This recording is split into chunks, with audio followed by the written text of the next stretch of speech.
யாத்திராகமம் 10ஆம் அதிகாரம். பின்பு கர்த்தர் மோசேயை நோக்கி, நீ பார்வோனிடத்தில் போ, அவர்கள் நடுவே நான் இந்த என் அடையாளங்களை செய்யும்படிக்கும் நான் எகிப்திலே நடப்பித்ததையும் நான் அவர்களுக்குள் செய்த என் அடையாளங்களையும் நீ உன் பிள்ளைகளின் செவிகள் கேட்கவும் உன் பிள்ளைகளுடைய பிள்ளைகளின் செவிகள் கேட்கவும் விவரித்து சொல்லும்படிக்கும் நானே கர்த்தர் என்பதை நீங்கள் அறியும்படிக்கும் நான் அவன் இருதயத்தையும் அவன் ஊழியக்காரரின் இருதயத்தையும் கடினப்படுத்தினேன் என்றார். அப்படியே மோசேயும் ஆரோனும் பார்வோனிடத்தில் வந்து, உன்னை தாழ்த்த நீ எதுவரைக்கும் மனதில்லாதிருப்பாய்? என் சமூகத்தில் எனக்கு ஆராதனை செய்ய என் ஜனங்களை போகவிடு. நீ என் ஜனங்களை போகவிட மாட்டேன் என்பாயாகில் நான் நாளைக்கு உன் எல்லைகளுக்குள்ளே வெட்டுக்கிளிகளை வர பண்ணுவேன். தரை காணாதபடிக்கு அவைகள் பூமியின் முகத்தை மூடி கல்மலைக்கு தப்பி மீதியாக வைக்கப்பட்டதை பட்சித்து வெளியிலே துளிர்க்கிற செடிகளை எல்லாம் தின்று போடும். உன் வீடுகளும் உன் ஊழியக்காரருடைய வீடுகளும் எகிப்தியரின் வீடுகளும் எல்லாம் அவைகளால் நிரம்பும். உன் பிதாக்களும் உன் பிதாக்களின் பிதாக்களும் தாங்கள் பூமியில் தோன்றின நாள் முதல் இந்நாள் வரைக்கும் அப்படிப்பட்டவைகளை கண்டதில்லை என்று எபிரேயரின் தேவனாகிய கர்த்தர் சொல்லுகிறார் என்று சொல்லி திரும்பிக் கொண்டு பார்வோனை விட்டு புறப்பட்டான். அப்பொழுது பார்வோனுடைய ஊழியக்காரர் அவனை நோக்கி, எந்த மட்டும் இந்த மனிதன் நமக்கு கண்ணியாயிருப்பான்? தங்கள் தேவனாகிய கர்த்தருக்கு ஆராதனை செய்ய அந்த மனிதரை போகவிடும். எகிப்து அழிந்து போனதை நீர் இன்னும் அறியவில்லையா என்றார்கள். அப்பொழுது மோசேயும் ஆரோனும் பார்வோனிடத்துக்கு திரும்ப அழைக்கப்பட்டார்கள். அவன் அவர்களை நோக்கி, நீங்கள் போய் உங்கள் தேவனாகிய கர்த்தருக்கு ஆராதனை செய்யுங்கள் என்று சொல்லி யார் யார் போகிறார்கள் என்று கேட்டான்.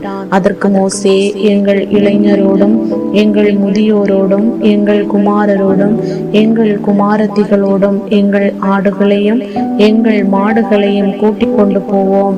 நாங்கள் கர்த்தருக்கு பண்டிகை கொண்டாட வேண்டும் என்றான். அப்பொழுது அவன், நான் உங்களையும் உங்கள் குழந்தைகளையும் எப்படி விடுவேனோ அப்படியே கர்த்தர் உங்களோடு இருப்பாராக.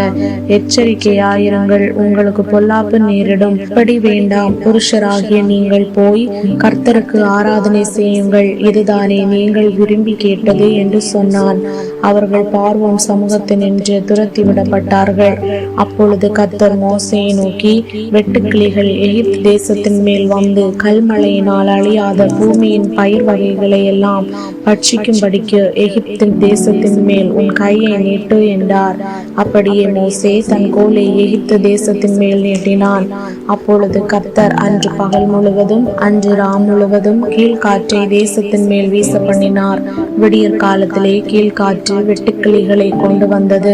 வெட்டுக்கிளிகள் எகிப்து தேசம் எங்கும் பரம்பி எகிப்தின் எல்லையில் எங்கும் மிகவும் ஏராளமாய் இறங்கிற்று. அப்படிப்பட்ட வெட்டுக்கிளிகள் அதற்கு முன் இருந்ததும் இல்லை, அதற்கு பின் இருப்பதும் இல்லை. அவைகள் பூமியின் முகம் முழுதையும் மூடிற்று. தேசம் அவைகளால் அந்தகாரப்பட்டது. கல்மலைக்கு தப்பி இருந்த நிலத்தின் பயிர் வகைகள் யாவையும் மரங்களின் கனிகள் யாவையும் அவைகள் பட்சித்து போட்டது. எகிப்து தேசம் எங்கும் உள்ள மரங்களிலும் வயல்வெளியின் பயிர் வகைகளிலும் ஒரு பச்சிலையும் மீதியாயிருக்கவில்லை. அப்பொழுது பார்வோன் மோசேயையும் ஆரோனையும் தீவிரமாய் அழைப்பித்து, உங்கள் தேவனாகிய கர்த்தருக்கும் உங்களுக்கும் விரோதமாக பாவம் செய்தேன். இந்த ஒரு முறை மாத்திரம் நீ என் பாவத்தை மன்னிக்க வேண்டும். உங்கள் தேவனாகிய கர்த்தர் இந்த சாவை மாத்திரம் என்னை விட்டு விலக்க அவரை நோக்கி விண்ணப்பம் பண்ணுங்கள் என்றான். அவன் பார்வோனை விட்டு புறப்பட்டு போய் கர்த்தரை நோக்கி விண்ணப்பம் பண்ணினான். அப்பொழுது கர்த்தர் மகாபலத்த மேல் காற்றை வீசும்படி செய்தார்.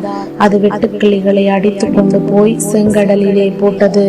எகிப்தின் எல்லையில் எங்கும் ஒரு வெட்டுக்கிளியாகிலும் மீதியாயிருந்ததில்லை. கர்த்தரோ பார்வோனின் இருதயத்தை கடினப்படுத்தினார். அவன் இஸ்ரவேல் புத்திரரை போகவிடவில்லை.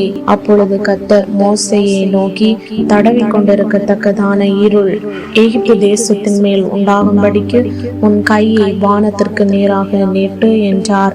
மோசே தன் கையை வானத்திற்கு நேராக நீட்டினான். அப்பொழுது எகிப்து தேசம் எங்கும் 3 நாள் மட்டும் காரிருள் உண்டாயிற்று. 3 நாள் மட்டும் ஒருவரை ஒருவர் காணவும் இல்லை, ஒருவரும் தம்மிடத்தை விட்டு எழுந்திருக்கவும் இல்லை. இஸ்ரவேல் புத்திரர் யாவருக்கும் ஓவெனில் அவர்கள் வாசஸ்தலங்களிலே வெளிச்சம் இருந்தது. அப்பொழுது பார்வோன் மோசேயை அழைப்பித்து, நீங்கள் போய் கர்த்தருக்கு ஆராதனை செய்யுங்கள். உங்கள் ஆடுகளும் உங்கள் மாடுகளும் மாத்திரம் நிறுத்தப்பட வேண்டும், உங்கள் குழந்தைகள் உங்களுடன் போகலாம் என்றான்.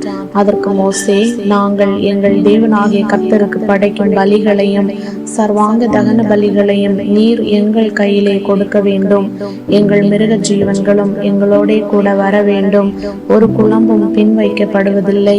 எங்கள் தேவனாகிய கர்த்தருக்கு ஆராதனை செய்கிறதற்கு அவைகளிலிருந்து எடுக்க வேண்டும். இன்னதை கொண்டு கர்த்தருக்கு ஆராதனை செய்வோம் என்பது நாங்கள் அங்கே போய் சேரும் அளவும் எங்களுக்கு தெரியாது என்றான். கர்த்தர் பார்வோனுடைய இருதயத்தை கடினப்படுத்தினார். அவன் அவர்களை போகவிட மனதில்லாதிருந்தான். பார்வோன் அவனை நோக்கி, என்னை விட்டு அப்பாலே போ, நீ இனி என் முகத்தை காணாதபடி எச்சரிக்கையாயிரு. நீ இனி என் முகத்தை காணும் நாளில் சாவாய் என்றான். அப்பொழுது மோசே, நீர் சொன்னது சரி, இனி நான் உம்முடைய முகத்தை காண்பதில்லை என்றான்.